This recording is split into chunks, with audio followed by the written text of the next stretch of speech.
أعوذ بالله من الشيطان الرجيم. بسم الله الرحمن الرحيم. بسم الله الرحمن الرحيم. السلام عليكم ورحمة الله وبركاته. الحمد لله على فضله وإحسانه وأشكره على توفيقه وامتنانه وأشهد أن لا إله إلا الله وحده لا شريك له تعظيما لشأنه وأشهد أن محمدا عبده ورسوله الداعي إلى رضوانه. اللهم صل على نبينا وحبيبنا ومولانا وسيدنا محمد صلى الله عليه وسلم وعلى آله وأصحابه. وقال الله تعالى في كتابه الكريم: يا أيها الذين آمنوا اتقوا الله حق تقاته ولا تموتن إلا وأنتم مسلمون. وأن أصدق الحديث كتاب الله وخير الهدى هدى محمد صلى الله عليه وسلم وشر الأمور محدثاتها وكل محدثات بدعة وكل بدعة ضلالة وكل ضلالة في النار. أما بعد. Ma'asyiral muslimin rahimani wa rahimakumullah. Alhamdulillah, pada malam hari ini kita bisa kembali berkumpul di majelis yang mulia ini, majelis yang kita memperdalam tentang ilmu Allah, ilmu yang bisa menjadi wasilah kita mendekatkan diri kepada Allah.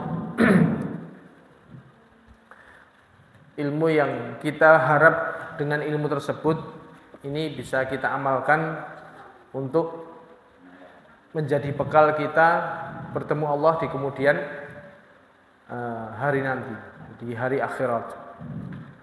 Dan kita berusaha memahami agama ini dengan dalil. Jadi ma'rifatu dinil islami bil adillah. Kita berusaha belajar agama itu menggunakan dalil. Jadi kita pelajari dalilnya, kemudian kita kita kupas sehingga terbentuk pemahaman agama, bukan kebalikan. Kebanyakan sebagian ahli firqah mereka punya pemahaman dulu baru nyari dalil untuk pembenaran. Kalau enggak, kita berusaha cari dalilnya dulu, kemudian difahami secara mendalam baru dijadikan keyakinan. Kita melanjutkan kajian kita, yaitu kitab Al-Arba'in An-Nawawiyah, yaitu 42 hadis yang dirangkum oleh Al-Imam Nawawi rahimahullah, yang mana 42 hadis ini kesemuanya bisa dikatakan sebagai porosnya Islam, yang mana kita belajar ini kalau kita bisa memahaminya seakan-akan kita memahami Islam secara global. Menginjak pada hadis yang ke-25, An Abi Dzar radhiyallahu anhu aidan, dari sahabat Abi Dzar Al-Ghifari yang meriwayatkan hadis ini lagi, karena hadis sebelumnya, hadis ke-24 yang panjang kemarin, hadis qudsi itu juga diriwayatkan oleh Abu Dzar Al-Ghifari. Ini hadis ini juga diriwayatkan oleh orang yang sama, Abu Dzar Al-Ghifari. Anna nasan min ashabi Rasulullah sallallahu alaihi wasallam qalu Nabi sallallahu alaihi wasallam. Jadi sebagian manusia dari sahabat-sahabat Nabi itu bertanya kepada Nabi, berkata kepada Nabi, mengadukan kepada Nabi, lapor. Nabi, ya Rasulullah, zahaba ahlud duthur bil ujur. Wahai Rasulullah, orang-orang kaya itu loh, borong pahala mereka, borong semuanya. Jadi mereka yang datang ini orang-orang miskin. Mereka lapor pada Nabi, orang-orang kaya itu loh, mereka pergi dengan membawa pahala yang banyak. Pahala yang banyak itu mereka borong sendiri. Yusalluna kama nusalli. Mereka kalau kami sholat, mereka juga sholat. Wa yasumuna kama nasum. Kalau mereka berpuasa, kami juga puasa. Nek poso, sholat, kami puasa, mereka juga puasa. Kami sholat, mereka juga sholat. Tapi wa yatasaddaquna bi fuduli amwalihim. Mereka sedekah dengan lebihan harta mereka. Kami enggak bisa. Ini sing lapor sapa? Orang-orang yang miskin. Wah, kami lapor kepada Nabi karena mengadu minta solusi. Gimana nih orang-orang kaya ini pahalanya kami nggak bisa ngungguli mereka. Nek kami sholat, mereka juga sholat. Kami puasa, mereka juga puasa. Nek mereka sedekah, kami nggak bisa. Gimana Nabi? Minta saran kepada Nabi. Bisa nggak kami punya bisa sesuatu yang bisa nyalip mereka? Nabi berkata, "Awalaisa qad ja'alallahu lakum ma tasaddaqun?" Bukankah Allah telah menjadikan bagi kalian itu banyak cara untuk sedekah? Mereka sedekah dengan harta mereka misalnya. Loh, bukankah Allah itu punya menjadikan bagi kalian banyak cara untuk bersedekah? Inna likulli tasbihatin shadaqah. Setiap tasbih subhanallah, subhanallah, subhanallah itu shadaqah. Itu sedekah. Wa kulli takbiratin shadaqah. Takbir juga gitu. Allahu akbar, Allahu akbar, Allahu akbar, shadaqah. Wa kulli tahmidatin shadaqah. Tahmid juga seperti itu. Alhamdulillah, alhamdulillah, alhamdulillah. Itu juga shadaqah. Zikir itu shadaqah. Wa kulli tahlilatin shadaqah. Tiap tahlil la ilaha illallah, la ilaha illallah, la ilaha illallah itu juga shadaqah. Jadi enggak cuma harta tok. Kamu zikir itu juga sedekah. Wa amrun bil ma'ruf sedekah. Kamu mengajak orang untuk kebaikan itu juga sedekah. Wa nahyun an munkarin sedekah. Mencegah seseorang dari perbuatan-perbuatan mungkar itu juga sedekah. Bahkan wa fi bud'i ahadikum sedekah. Sedang bagi kalian menggauli istri itu juga sedekah. Sahabat langsung yang miskin-miskin tadi heran. Kok iso? Lah kayak yang lain tadi misalnya tahlil, tahmid, zikir, itu kan amalan-amalan yang melawan hawa nafsu semua. Melawan hawa nafsu. Tapi kok ini menyalurkan hawa nafsu kok iso dadi sedekah. Qalu ya Rasulullah, ayati ahaduna syahwatahu wa yakun lahu fiha ajrun. Wahai Rasulullah, kok bisa kami menyalurkan syahwat kami, kok itu malah jadi sedekah? Sedangkan yang lain-lain tadi itu semuanya kita melawan hawa nafsu. Sedangkan ini kita menyalurkan hawa nafsu kok malah jadi sedekah. Makanya Nabi menjawab dengan kias. Nabi menjawab dengan mencoba mengurai cara berpikir mereka. Ara'aitum law wada'aha fil haram akana alaihi fiha wizrun. Coba kalian sepakat gak sama saya? Umpama seseorang itu meletakkan dia menyalurkan syahwatnya kepada sesuatu yang haram, bukankah itu dosa? Jadi Nabi ngajak mereka dengan menggunakan kias. Lah nek seseorang itu menyalurkan syahwatnya kepada yang haram itu dosa apa enggak? Dia zina, dia onani misalnya, dia itu kan dosa. Ya apa enggak? Ya. Fakadzalika idza wada'aha fil halal kana lahu ajrun. Maka kalau dia menyalurkan syahwatnya kepada yang halal itu bernilai pahala. Sebagaimana orang menyalurkan syahwatnya kepada yang haram itu bernilai dosa. Hadis ini diriwayatkan oleh Imam Muslim. Jadi hadis ini menjelaskan tentang pengertian sedekah secara umum. Karena banyak orang yang memahami sedekah itu hanya berkaitan masalah harta saja. Ternyata oleh Nabi dijawab bahwasanya sedekah itu bermakna banyak. Bahkan dalam hadis lain diriwayatkan oleh sahabat Abu Hurairah, itu kullu ma'rufin sedekah. Setiap kebaikan itu adalah sedekah, sedekah.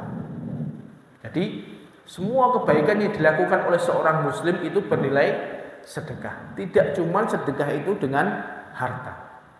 Ini juga menjadi pengertian.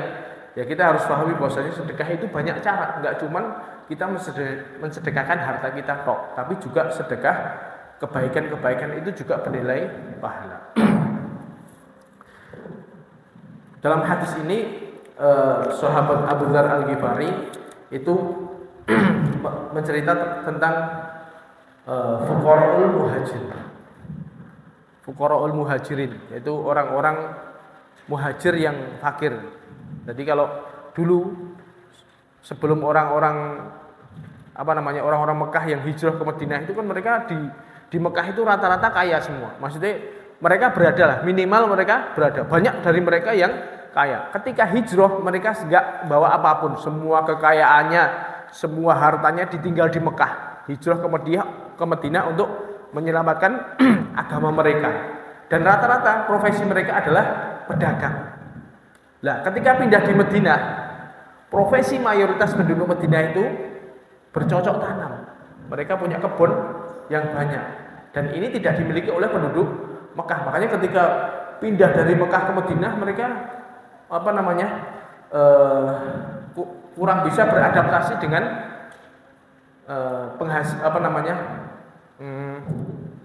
pekerjaan mereka, sehingga banyak dari mereka yang hijrah dari Mekah ke Madinah itu menjadi orang-orang fakir. Bahkan ada sebagian dari mereka yang menjadi ashabus sufah, jadi orang-orang yang turunan masjid karena nggak punya rumah. Banyak dari mereka, dan mereka nggak punya harta, miskin. Mayoritas mereka miskin. Karena mayoritas penduduk Madinah itu bercocok tanam, pasalnya yang menguasai orang-orang Yahudi. Nah, kalau sebagian misalnya kayak Abdurrahman bin Auf begitu dia datang di pasar langsung jadi iso dagang yo bisa, tapi nggak semua orang seperti itu. Makanya banyak dari mereka yang akhirnya menjadi orang-orang yang miskin di Madinah. Nah, mereka ini datang pada Nabi. Mereka datang itu bukan dalam rangka hasad, bukan. Mereka nggak iri sama saudara-saudara mereka yang kaya, bukan. Itu mereka lapor kepada Nabi itu dalam rangka hibtoh. Hibtoh itu rasa cemburu pada kebaikan. Dia pengen ketika melihat orang-orang yang kaya itu bisa sedekah yang banyak, mereka pengen bisa seperti itu. Tapi kondisi mereka nggak bisa, makanya mereka pengen kebaikan. Ya Allah, Nabi bagaimana ini? Mereka itu saudara-saudara kami ini, mereka punya harta yang banyak, bisa ngambil pahala yang banyak dengan sedekah mereka. Lah kami ini nggak bisa apa-apa. Kami nggak punya harta. Ini namanya semangat untuk mereka cemburu, pengen kebaikan yang dimiliki oleh saudaranya, bukan hasad. Kalau hasad itu karohiyatun nikmah alal ghair. Jadi dia nggak seneng kalau orang lain itu dapat nikmat, itu dia nggak seneng lah. Dengan nggak seneng itu namanya hasad. Kalau hasad seperti itu, dia nggak seneng orang lain dapat nikmat, itu namanya hasad. Kalau ini ghibthah, ghibthah itu dia pengen kebaikan yang didapatkan oleh orang lain tanpa membenci kebaikan tersebut. Jadi dia senang saudara-saudaranya itu punya duit banyak dan sedekah banyak, tapi mereka sebenarnya pengen. Makanya ghibthah ini termasuk salah satu yang diperbolehkan. Jadi kecemburuan yang diperbolehkan oleh syariat, boleh seperti ini. Ghibthah pengen kebaikan yang dimiliki, pengen sama dengan orang lain dalam kebaikan. Dan ini dimotivasi di dalam syariat. Wa fi dzalika falyatanafasil mutanafisun, dan dalam kebaikan itu mereka hendaknya berlomba-lomba. Dan dimotivasi oleh Allah dalam Al-Quran seperti itu. Fastabiqul khairat, berlomba-lombalah kalian dalam kebaikan. Wasari'u ila magfiratin mir rabbikum, cepat-cepatlah kalian untuk menuju ampunan Tuhan. Sehingga kaum muslimin dimotivasi untuk saling berlomba-lomba dalam kebaikan tanpa adanya hasad. Ini banyak di dalam Al-Quran seperti itu. Jadi para sahabat ini datang kepada Nabi bukan dalam rangka iri, hasad kepada saudara-saudara mereka yang kaya, bukan. Tapi karena mereka pengen kebaikan yang didapatkan oleh orang-orang kaya ini. Tapi mereka nggak bisa. Makanya mereka seperti itu, lapor pada Nabi. Dan ini banyak dalam Al-Quran seperti itu. Mereka itu para sahabat ini manusia-manusia terbaik yang Allah pilihkan untuk mendampingi Rasulullah SAW di dalam mengembangkan agama Islam. Mereka orang-orang terbaik. Coba bayangkan dalam surat At-Taubah itu misalnya, wala 'alal ladzina idza atau kalitahbilahum qulta la ajidu ma ahmilukum alaihi. Ketika Rasulullah SAW mengajak mereka untuk menuju perang Tabuk. Perang Tabuk itu perang tahun 9 Hijriah, yang mana peristiwanya setelah Fathu Mekah. Jadi pada saat setelah Nabi mengalahkan orang-orang menguasai kota Mekah, kan berarti Islam sudah menang di Jazirah Arab. Ini dengar-dengar kabar burung bahwasanya pasukannya Romawi yang dipimpin oleh Heraklius ini mau nyerang kota Madinah. Nah, Nabi modelnya kalau dengar ada kaum yang mau nyerang kaum muslimin di Madinah, diluruk. Wes, daripada mereka nyerang kita, ayo kita serang mereka. Jadi Nabi ngajak para sahabatnya itu menuju ke Tabuk sana, ke sekitar 700 km dari kota Madinah untuk berperang dengan orang-orang Romawi. Dan saat itu keadaan sangat berat. Jadi karena jauhnya perjalanan sehingga para sahabat itu ya, yang namanya perjalanan jauh ya, mau berangkat perang itu mereka harus naik kendaraan. Ternyata ada sebagian para sahabat yang nggak punya kendaraan karena mereka yang miskin-miskin tadi. Datang pada Nabi, Nabi, kami minta istilahnya, ada nggak? Kami pengen ikut perang, tapi kami nggak punya tunggangan. Makanya Nabi menjawab, "Qul tala ajidu ma'ahmalikum alaih." Mohon maaf ya, ini kondisi kas sabilillah ini pas lagi nggak ada, kondisi perbekalan juga nggak ada kendaraan untuk ngangkut kalian.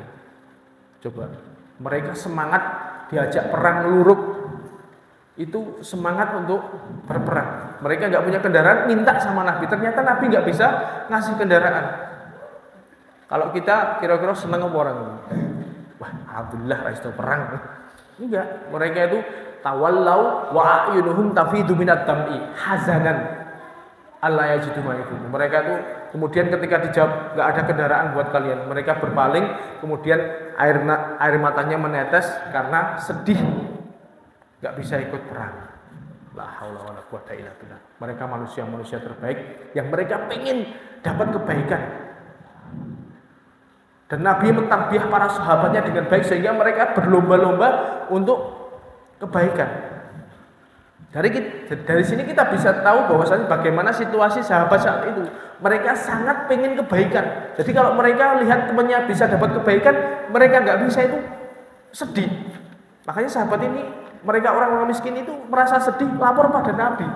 Karena dia tuh pengen kebaikan yang didapat saudara-saudaranya. Contoh lagi misalnya, Abu Bakar dan Umar ini kan manusia terbaik yang ada saat itu. Selama ini Abu Bakar itu selalu mengungguli Umar dalam semua kebaikan. Abu Bakar selalu unggul di atas Umar. Umar cerita, amarona Rasulullah sallallahu alaihi wasallam yauman antasaddaq. Suatu saat Nabi lagi butuh, kaum muslimin sedang butuh harta yang banyak. Nabi memotivasi para sahabatnya untuk berinfak. Ayo, siapa yang punya harta silahkan diinfakkan. Nah, saat itu bahwa faqala dzalika malan indi. Saat itu adalah aku pas punya harta. Kebetulan saya punya duit banyak. Fakultu al yauma asbiku Abu Bakrin in sabaqtuhu yauman. Umpama suatu saat saya bisa mengungguli Abu Bakar. Jadi cita-citanya Umar, saya pengen mengungguli Abu Bakar. Umpama saya bisa mengungguli Abu Bakar, hari ini saya bisa. Karena saya pas lagi punya duit banyak, saya harus bisa mengungguli Abu Bakar. Fajitu binis fimali. Maka ketika Nabi minta sedekah, Umar datang dengan membawa separuh hartanya. Masya Allah, luar biasa. Kita bisa bayangkan, dia mengumpulkan hartanya bertahun-tahun, kemudian ketika ada peluang sedekah, hartanya dibagi dua, separuh dikasihkan sabilillah. Ada orang seperti ini, 50% hartanya disedekahkan semuanya. Kita mungkin sulit kita dapati orang seperti ini pada zaman saat ini. Separuh hartanya dikasihkan, blek. Faqala Rasulullah sallallahu alaihi wasallam, ma abqaita li ahli. Apa yang kamu tinggalkan untuk keluargamu? Qultu mithlahu. Ya seperti ini Nabi. Jadi saya kasihkan ini Yang saya tinggalkan ya seperti ini, maksudnya harta saya bagi dua, yang separuhnya saya infakkan di jalan Allah. Ini luar biasa. Perasaan Umar wis iso ngungguli Abu Bakar. Jadi mereka itu persaingan antar sahabat itu luar biasa. Mereka aroma persaingannya itu seperti itu. Kok ternyata wa'ata Abu Bakar radhiyallahu anhu bikulli ma indahu. Ternyata Abu Bakar datang dengan membawa seluruh hartanya. 100% dikasihkan semuanya. Masya Allah. Enak wong ini. Jadi dia bisnis, merintis usaha sejak awal. Kemudian ketika ada peluang sedekah dikasihkan semuanya. Terus karena dia punya basic bisnis ya. Saya kasihkan semuanya, 100% hartanya saya sedekahkan, saya merintis dari nol lagi, mengumpulkan harta dari nol lagi. Enak wong yang ini. Itulah Abu Bakar. Faqallahu Rasulullah sallallahu alaihi wasallam, ma abqaita li ahlik. Apa yang kamu tinggalkan untuk keluargamu? Abqaitu lahumullah wa rasuluh. Ya wahai Rasulullah, saya tinggalkan mereka, yaitu Allah dan Rasulnya. Saya serahkan, saya bertawakal kepada Allah dan Rasulnya. Gak apa-apa, harta saya kasihkan semuanya. Untuk keluarga saya mulai dari nol lagi, gak apa-apa. Karena ini semuanya untuk keperluan Allah dan Rasulnya. Pasti Allah akan menanggungnya. Itu keyakinan yang luar biasa, keimanan yang sangat luar biasa. Kemudian komentarnya Umar, la usabihuka ila syai'in abadan. Wahai Abu Bakar, saya enggak mungkin bisa nyalip engkau. Jadi Umar wis gede-gede. Masa aku perasaanku wis iso nyalip, ternyata kalah maneh.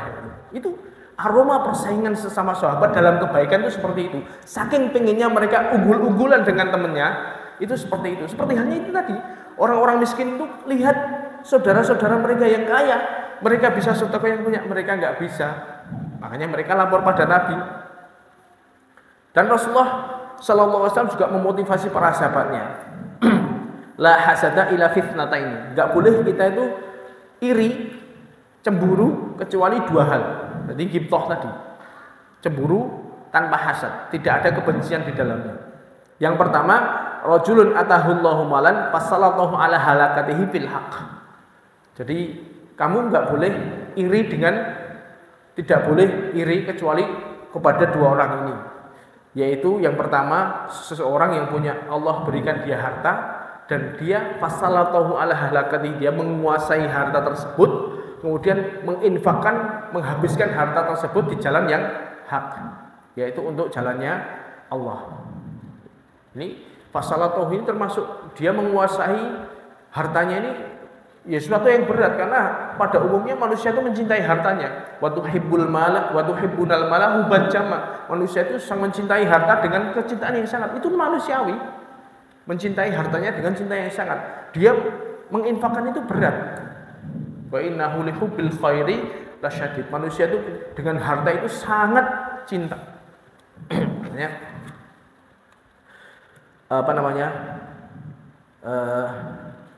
Boleh dengan iri dengan orang-orang seperti itu. Nah, yang kedua, warajulin atahullahu hikmah wa huwa yaqdi biha wa yu'allimuha. Yang boleh kita iri ini lagi, yaitu orang yang Allah berikan ilmu, kemudian dengan ilmu itu dia bisa berhukum dengan ilmu tersebut dan juga mengajarkan kepada manusia. Jadi itu seperti itu. Jadi yang namanya ghibthah itu disyariatkan dalam agama. Ini yang kita lihat bagaimana semangatnya para sahabat dulu dengan kebaikan-kebaikan, sehingga sangat ingin mengungguli temannya dalam masalah kebaikan. Jadi mereka dua sebab para sahabat ini lapor pada Nabi. Yang pertama, karena mereka ghibthah tadi, karena pengen dapat kebaikan yang bisa saudaranya dapatkan. Yang kedua, karena mereka menyangka bahwasanya kebaikan itu hanya sedekah dengan harta. Mereka menyangka bahwasanya sedekah itu dengan harta tok. Makanya Nabi mencoba mengurai cara berpikir mereka. Cakrawala berpikir mereka dibuka oleh Nabi.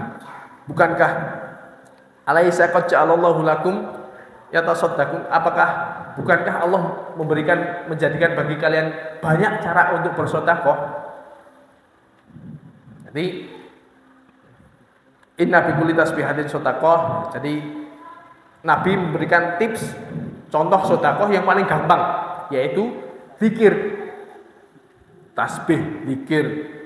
Tasbih itu sedekah, takbir sedekah, tahmid sedekah, tahlil sedekah. Jadi kita oleh Nabi dikasihkan cara paling mudah untuk sedekah, yaitu dengan zikir. Karena zikir itu dilakukan sangat mudah sekali.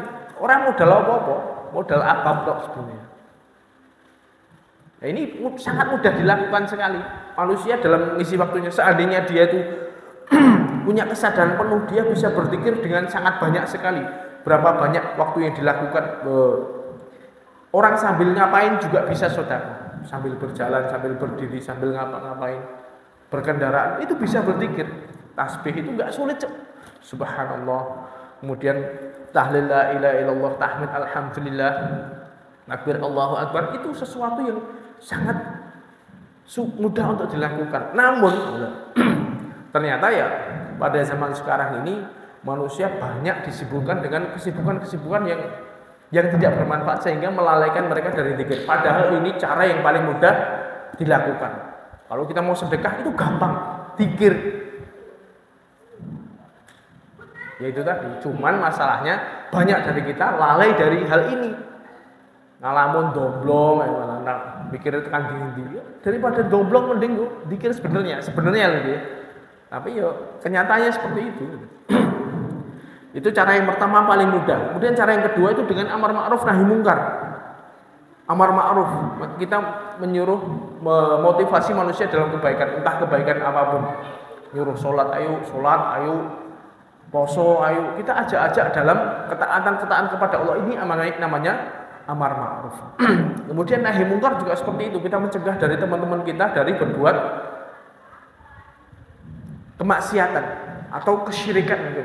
Kita melihat kemungkaran di depan kita tegur, ojo ngono kira oleh kayak gini, tidak sesuai dengan sunnah, tidak sesuai dengan syariat. Kita ingatkan orang-orang di sekitar kita, ini namanya nahi mungkar. Itu juga bernilai sedekah dan itu mudah. Cuman hubungannya kita dengan orang lain, bisa jadi ya kita karpe ajak-ajak tapi justru malah dianggap sok suci lah. Nah, itu fenomena yang wajar di zaman era sekarang ini. Jadi sedekah dengan cara yang paling mudah. Kemudian yang keempat itu bahkan berhubungan dengan pasangan. Ini juga bernilai sedekah. Ternyata Rasulullah SAW makna sedekah, menjelaskan makna sedekah dengan makna yang sangat luas. Jadi semua kebaikan itu bernilai sedekah. Bahkan ketika seseorang menyalurkan syahwatnya kepada istrinya, istri kepada suaminya, itu bernilai sedekah. Masya Allah. Nah, cuman dari sini para sahabat merasa heran. Nah, ini tadi koyok tasbih, tahlil itu kan butuh perjuangan melawan hawa nafsu. Amar ma'ruf, nahi mungkar itu juga perjuangan. Nah, ini kok dia menyalurkan syahwatnya tapi dia dapat pahala. Makanya mereka nanya, ayat ihaduna syahwatan wa yakunu lahu fiha ajrun. Nah, kita tuh menyalurkan syahwat kok dapat pahala. Nabi yaitu tadi menguraikan cara berpikir mereka dengan kias, menggunakan kias. Bukankah ketika kamu meletakkan menyalurkan syahwatmu pada sesuatu yang haram itu bernilai dosa? Iya. Seseorang itu misalnya syahwatnya disalurkan dengan wanita yang bukan pasangannya, ini jelas berzina, dosa besar, termasuk kabair. Atau seseorang memuaskan dengan dirinya sendiri, itu juga dosa. Itu sing normal. Apane sing ra normal? Wong lanang karo wong lanang, wong wedok karo wong wedok, itu jelas dia merubah fitrahnya. Wong fitrahnya itu Allah jadikan laki-laki suka sama perempuan, perempuan suka sama laki-laki. Lah kok dibalik fitrahnya? Makanya salah satu bentuk siksaan yang, karena mereka itu termasuk kaum yang menjijikkan, bentuk siksaan yang diberikan kepada mereka ya yang terjadi pada negeri Sodom dan Gomorrah itu kan diangkat, dicungkil oleh malaikat Jibril dengan sayapnya, diangkat sampai ke langit, sampai lolongan anjing-anjing mereka itu didengar oleh penduduk langit, kemudian dibalik negerinya, diwalik ini dijatuhkan, kemudian dilempari dengan batu. Karena betapa menjijikkan hal seperti ini. Membalik fitrah mereka yang asalnya laki-laki sama perempuan, kok iso laki-laki seneng karo wong lanang. Ini menjijikkan. Ini juga meletakkan sesuatu yang haram. Ini bernilai dosa, berarti meletakkan syahwatnya pada yang halal itu bernilai pahala. Jadi kalau mau kita ini tadi kan model-model sedekah. Model-model sedekah. Jadi kalau kita misalnya mau mengerti gambaran secara utuh, model-model sedekah itu ada 2. Jadi sedekahnya Allah kepada hambanya, ada sedekah hamba. Nah kalau sedekahnya Allah kepada hambanya, ini contohnya misalnya sholat qashar bagi musafir. Fa idza darabatum fil ardi falaisa alaikum junahun an taqsuru minas shalah. Ketika kalian bepergian di muka bumi itu, dan jika kalian takut diserang, asalnya kan seperti itu. Ketika zaman dulu, ketika zaman masih khawatir dalam keadaan peperangan, itu ada sholatnya diperingan. Yang asalnya 4 rakaat boleh sholat 2 rakaat karena dalam keadaan khawatir. Kemudian setelah sudah nggak ada lagi perang, keadaan aman, kok ternyata syariat qashar ini nggak dirubah, masih bagi para musafir boleh mengqashar sholatnya. Yang asalnya 4 rakaat bisa menjadi 2 rakaat. Jadi ditanyakan oleh sahabat kepada Umar bin Khattab, loh, bukankah saat ini kaum muslimin sedang dalam kondisi aman, kok masih diqashar sholatnya?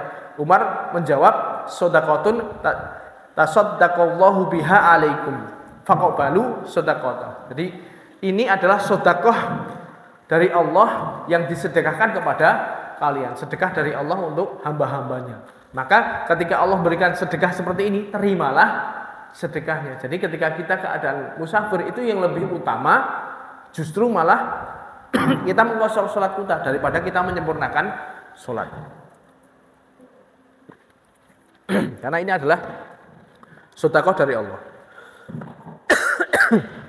Contoh lagi sedekah dari Allah, yaitu ketika seseorang man ata firasyahu wa huwa yanwi ayyakuma fayusalli minal lail, seseorang yang mau tidur itu punya niat ntar malam saya mau sholat malam, mau tahajud jam 3 misalnya. Ternyata, dan itu rutin dilakukan, ternyata kesibukannya sangat sibuk dan melelahkan. Fagolabathu ainuhu hatta yusbiha. Ternyata matanya mengalahkan dia. Dia nggak kuat bangun sampai subuh. Maka kutibalahu manawa. Tetap Allah tulis pahala tahajud. Meskipun dia nggak bangun. Wa kana naumuhu shadaqatan alaihi mirrobi. Tidurnya itu sedekah dari Allah. Pahalanya tetap ditulis. Ini luar biasa. Jadi ada beberapa sedekah yang Allah berikan kepada hamba-hambanya. Tapi kita sedang tidak membahas ini. Kita tidak sedang membahas sedekah jenis ini. Tapi yang kita bahas adalah sedekahnya hamba. Nah, sedekahnya hamba ini ada 2 model. Ada dua jenis juga. Yang pertama, sedekah dengan harta. Dan ini yang banyak dipahami oleh para sahabat waktu itu. Makanya, ya Rasulullah, orang-orang kaya pergi dengan membawa pahala yang banyak. Karena menurut persangkaan mereka, sedekah itu hanya dengan harta. Nah, kalau sedekah jenis ini hanya bisa dilakukan oleh orang-orang yang kaya. Dan orang-orang yang memotivasi orang kaya untuk sedekah. Ini juga dapat pahalanya. Dalam sebuah hadis yang diriwayatkan oleh Abu Mas'ud Al-Ansari, ja'a rajulun ila Nabi sallallahu alaihi wasallam faqala inni ubdi abi fahmilni.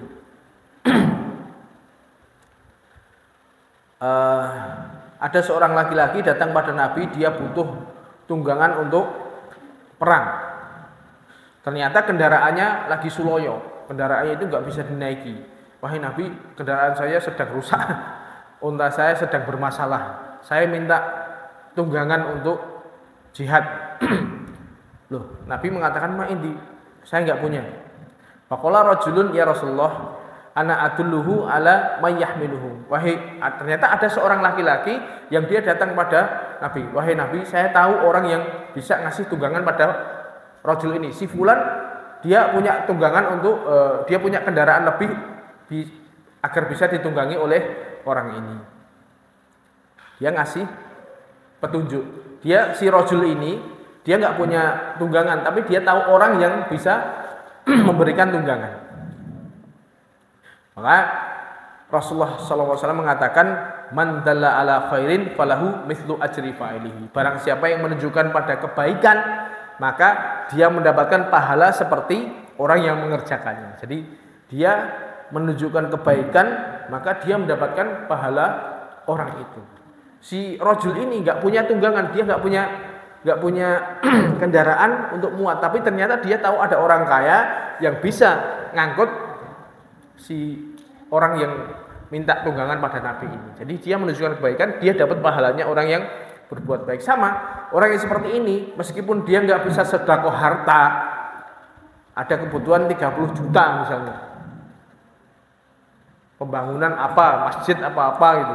Nah, dia nggak punya uang untuk sedekah. Nah, dia nyari donatur untuk sedekah. Nah, orang yang nyari donatur ini dan orang donatur ini ternyata sedekah beneran, maka yang sedekah ini dapat pahala sedekah, yang nyari, yang memotivasi donatur untuk sedekah ini juga dapat pahala sedekah. Paham ya? Sedekah ini dengan sedekah harta ini hanya mungkin dilakukan oleh orang yang punya harta dan juga orang yang mengajak, memotivasi untuk bersedekah dengan harta. Ini yang mungkin kalau orang yang nggak begitu punya uang bisa menempuh cara ini. Jadi memotivasi orang untuk sedekah. Yang model kedua ini sedekah non harta. Jadi sedekah dengan selain harta. Ini juga bisa diklasifikasikan dengan beberapa model. Yang non harta ini contohnya misalnya berbuat baik kepada orang lain. Berbuat baik pada orang lain yaitu dengan cara amar ma'ruf nahi munkar tadi. Dia mengajak orang lain kepada kebaikan, kemudian mencegah orang lain dari kemungkaran, ini juga namanya sedekah. Jadi berbuat baik kepada orang lain. Kemudian berbuat baik untuk dirinya sendiri. Ini bisa dilakukan dengan misalnya dia berzikir tadi, zikir, tahmid, tahlil, takbir. Ini bisa dilakukan yaitu dia berbuat baik untuk dirinya sendiri. Dengan dia berbuat baik seperti itu maka semakin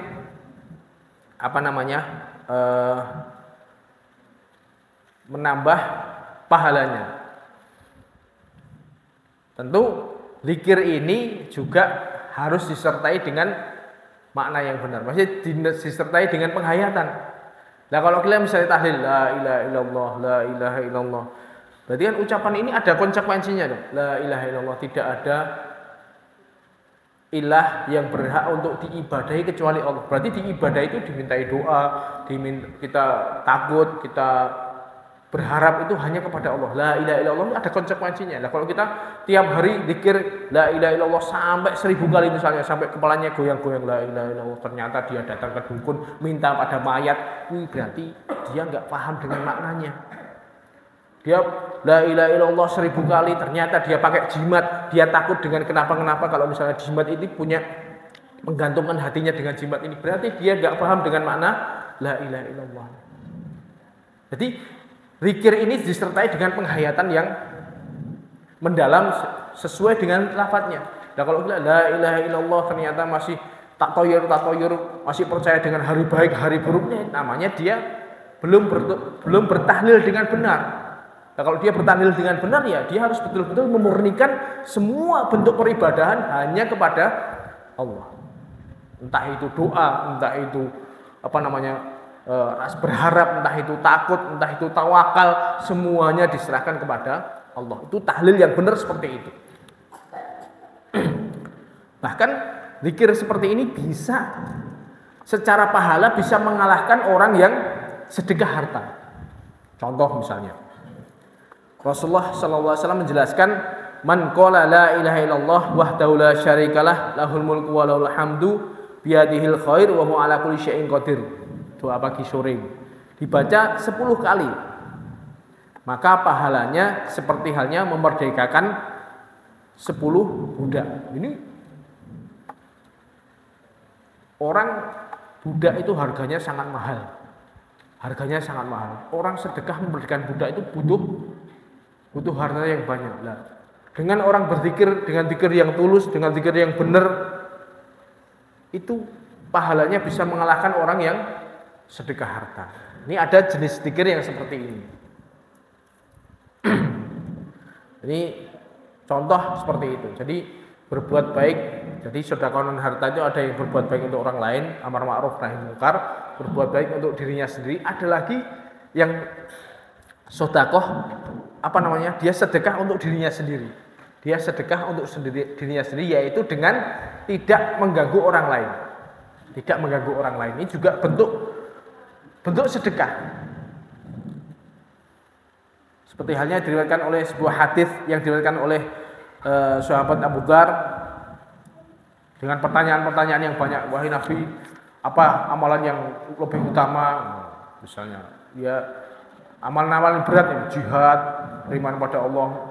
Kalau nggak bisa gimana? Terakhir kali sahabat ini nanya, Aro'aita in dha'uftu an ba'dil amal.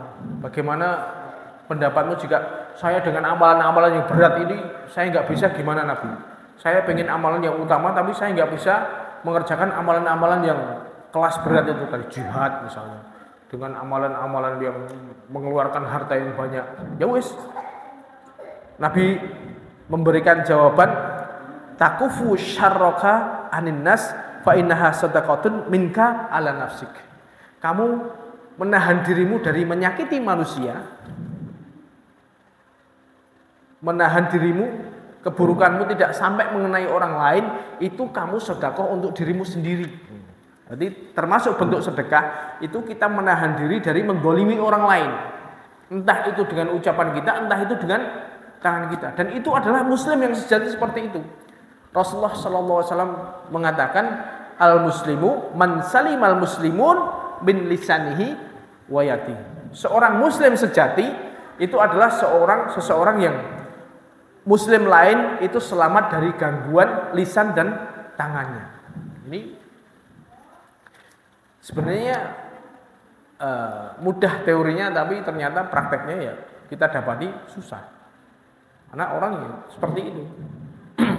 Bisa dengan semakin banyak dia bicara itu semakin mendolimi orang, ternyata tangannya juga menyakiti orang lain, perbuatannya menyakiti orang lain. Nah, kita menahan diri dari mendolimi orang lain, tidak mengganggu orang lain, itu termasuk sedekah.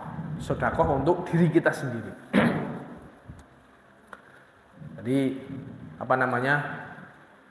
Nabi menjelaskan ini adalah tafsir sedekah secara umum. Nah, ini kemudian kayak contohnya misalnya tadi, apakah sedekah itu bisa dapat pahala dengan sendirinya atau kan harus dengan niat? Contoh misalnya menggauli istri. Apakah kita menggauli istri itu semata-mata menggauli istri itu harus kita pasang niat dulu kita baru dapat pahala, atau enggak usah pasang niat kita dapat pahala? Ternyata ulama di sini sedikit berbeda pendapat. Ada sebagian ulama yang mengatakan yang penting seseorang melakukan kebaikan, amar ma'ruf nahi munkar misalnya, dan juga dia menggauli istri dengan cara yang halal, itu tetap dia dapat sedekah meskipun tidak pasang niat. Sebagian menggunakan dalil umum, yaitu sabda Rasulullah SAW, ma min muslimin yang risu ghursan illa kana ma ukila minhu lahu sadaqah. Misalnya sebagian ulama yang mengatakan nggak perlu pasang niat tadi, yang penting kamu melakukan kebaikan itu pasti dapat pahala meskipun kamu nggak pasang niat. Dalilnya ini, setiap muslim yang menanam tanaman, maka apapun yang dimakan dari tanaman itu, maka itu menjadi sedekah bagimu. Wa masyriqa minhu lahu sadaqah. Kita pasang tanaman, kita nandur pelem misalnya. Ternyata pelem kita dicuri, itu sedekah bagi kita. Jadi kita pasang tanaman misalnya, kita menanam, meskipun itu dicuri itu bernilai sedekah. Wa ma ukilas sabu minhu fa huwa lahu sadaqah. Meskipun dipangan codot misalnya, dipangan binatang-binatang liar itu juga bernilai sedekah. Wa ma akalatit thairu fa huwa lahu sadaqah. Meskipun makan pohon-pohon yang kita tanam tadi dimakan burung, nandur pari dipangani manuk, itu juga bernilai sedekah. Jadi tidak ada yang terbuang sia-sia, semuanya bernilai sedekah. Wala yarzauhu ahadun illa kana lahu sadaqah. Meskipun tanaman kita diambil oleh orang lain itu juga bernilai sedekah. Jadi ini menandakan menurut para ulama tadi, berarti seseorang yang penting dia melakukan kebaikan apapun hasilnya dia akan dapat kebaikan meskipun tanpa pasang niat. Jadi itu tadi. Contohnya itu tadi, kita menanam tanaman apapun siapapun yang ngambil dari tanaman itu, maka kita dapat pahala sedekah. Jadi kita niat apa enggak? Kan enggak mungkin kita niat kita nanam tanaman agar dicuri oleh lain, kan enggak mungkin. Jadi kita enggak pasang untuk niat untuk itu. Tapi meskipun kita tanaman itu dicuri, itu juga dapat pahala sedekah. Makanya berkias dengan ini, maka apapun yang kita kerjakan kalau itu kebaikan kita dapat pahala meskipun kita enggak pasang niat. Ini sebagian ulama berpendapat seperti itu. Tapi ternyata ada ulama lain yang berpendapat sebaliknya.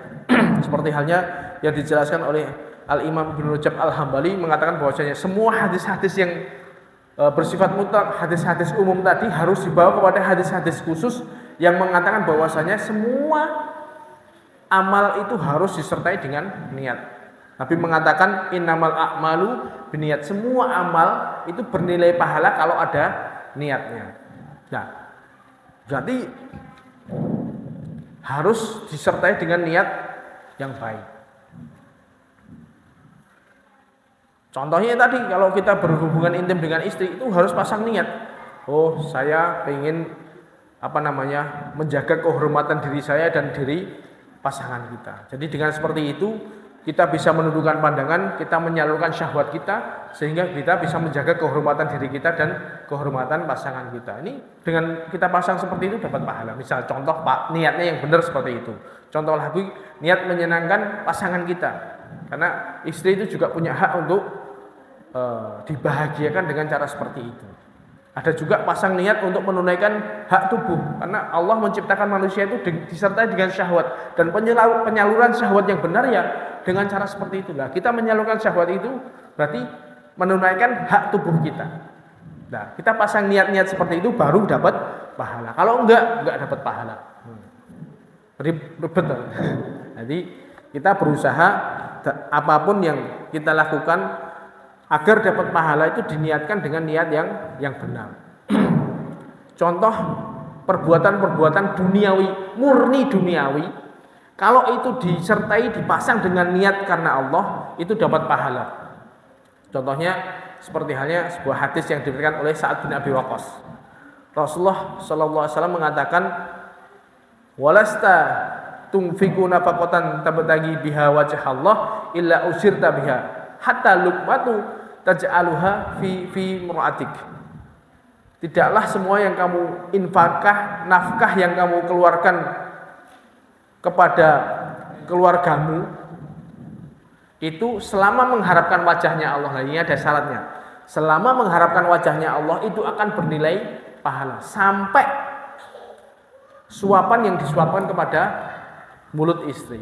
Coba kita bayangkan, seseorang menyuapi, seorang laki-laki menyuapkan istri kan berarti dalam keadaan benar-benar ceria, gembira. Dia lagi seneng-seneng sama istrinya. Ini murni duniawi. Dia bercanda, ya mungkin bayangkan lagi mantan anyar gitu ya. Saya ini jarang-jarang mungkin. Itu kan berarti murni dalam keadaan dia bersenang-senang. Lah, ini bisa bernilai pahala kalau dia niatkan dengan niat yang benar, mencari wajahnya Allah agar bisa memupuk rasa cinta antara suami istri semakin mengokohkan rasa cinta di antara mereka. Selama niatnya benar, maka ini bernilai pahala. Meskipun ini senang-senang murni duniawi. Jadi suatu amalan itu bisa diberikan pahala sesuai dengan niatnya. Nah, dalam surat An-Nisa itu, la khaira fi katsirin min najwahum illa man amara bi shadaqatin aw ma'rufin aw islahin bainan nas. Tidak ada kebaikan pada banyak bisik-bisik kecuali yaitu man amara bi shadaqatin, orang yang ngajak sedekah kemudian dia berbicara hal yang baik, au ma'rufin atau perbuatan-perbuatan baik, au islahin bainas atau mendamaikan manusia. Semua bisikan-bisikan itu enggak ada yang baik kecuali 3 hal ini. Nah, terusannya wa may yaf'al dzalika batigha mardhatillah, barang siapa yang melakukan ini semua itu karena mencari wajahnya Allah, mencari ridhonya Allah. Jadi ada niatnya, pasang niat dulu. Mencari ridhonya Allah. Baru fasaufa yutihi ajran azima, baru dia akan dapat pahala. Jadi semua ibadah, semua perbuatan baik kita harus kita pasang niat dulu. Niat untuk Allah. Makanya kita berusaha agar perbuatan-perbuatan baik kita ini bernilai pahala, kita pasang niat yang benar. Semua apapun yang kita lakukan itu untuk Allah. Jadi ini tadi, berarti kan Nabi memberikan bagaimana caranya orang-orang miskin ini bisa mengungguli orang-orang kaya. Gini betul. Orang-orang kaya mereka poso ya poso, sholat ya sholat. Nah, bagaimana ketika orang-orang kaya ini sedekah, orang miskin tidak bisa sedekah, dikasih tips. Ya udah, cara kamu nyalip orang-orang kaya, ya kamu dengan banyak zikir, kamu amar ma'ruf nahi mungkar, semua kamu berbuat baik dengan kebaikan yang banyak. Maka kalau mereka nggak melakukan, nah, kamu bisa nyalip pahala mereka. Ternyata setelah Rasulullah menjelaskan kepada orang-orang miskin ini, orang-orang kaya juga dengar hadis ini, ngadu lagi. Seperti halnya diriwayatkan oleh sahabat Abu Shalih. Akhirnya faraja'a fuqara'ul muhajirin ila Rasulullah sallallahu alaihi wasallam. Faqalu ya Rasulullah, sami'a ikhwanuna ahlul amwal biha fa'alna. Wahai Rasulullah, lah gimana kita bisa ngungguli mereka? Wong saudara-saudara kita yang kaya juga dengar penjelasan jenengan. Mereka juga, kita dzikir ya mereka dzikir, kita amar ma'ruf mereka juga amar ma'ruf. Mereka melakukan kebaikan-kebaikan juga mereka sama. Terus gimana kita ngungguli mereka? Makanya Nabi menjawab, dzalika fadlullahi yutihi man yasha. Ya wis, mau gimana lagi? Ini adalah kefadlan Allah yang diberikan kepada mereka. Ya salahmu dewe. Ya begitu, enggak seperti itu, tapi ya gimana lagi? Wong jalan kebaikan, semua jalan kebaikan ya sudah. Mereka orang-orang kaya yang kaya dengan harta, ternyata mereka juga ibadahnya pol-polan. Ya ini ya mau gimana lagi, ya nggak bisa nyalip. Kecuali kalau orang kaya zaman sekarang bisa, orang-orang miskin nyalip orang kaya bisa. Orang-orang kaya zaman sekarang rata-rata waktunya habis untuk ngurusin harta. Wis bisnis iki entek waktune, salate yo oyak-oyakan, zikir apa meneh. Nah, kalau orang kaya model seperti ini, dia sedekah kadang-kadang misalnya. Ya orang bendino sedekah. Nah, ini orang-orang miskin bisa nyalip mereka. Kalau orang miskin ternyata yo dia zikir, dia banyak sedekah amar ma'ruf, kemudian dia melakukan kebaikan-kebaikan, dia bisa nyalip orang-orang kaya ini, orang-orang miskin. Kalau ternyata orang miskin ini melu sibuk, yo gimana lagi? Ya ora iso. Ini tergantung diri kita sendiri. Nabi memberikan jalan-jalan kebaikan. Kalau misalnya pengen nyalip amalan-amalan orang kaya dengan sedekah mereka, kamu salip dengan amalan-amalan kebaikan dengan cara yang lain. Ini tips yang diberikan Nabi kepada para sahabatnya. Nah, ini bisa kita terapkan pada zaman sekarang ini. Kalau rata-rata misalnya orang yang sedekah ini ya enggak tiap hari sedekah. Ya kalau kita enggak begitu punya harta, kita banyak berzikir, kita banyak amar ma'ruf misalnya. Kita kebaikan banyak melakukan kebaikan, maka niscaya kita bisa nyalip mereka. Tapi kalau enggak ya sepodo wae. Jangan sampai seperti itu. Maka ini yang bisa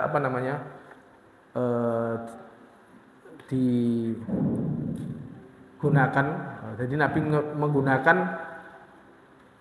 cara lain untuk berbuat baik. Jadi tidak membatasi bahwasanya sedekah itu cuma masalah harta, tapi dengan kebaikan-kebaikan yang lain itu juga menjadi sedekah. Makanya kita berusaha banyak melakukan amal soleh, banyak melakukan kebaikan-kebaikan agar perbekalan kita cukup menghadap Allah. Yang mana kita sangat butuh perbekalan yang banyak. Waktu kita terbatas. Jangan membuang-buang waktu dengan percuma. Manfaatkan minimal zikir itu. Zikir itu adalah sesuatu yang paling mudah untuk kita lakukan.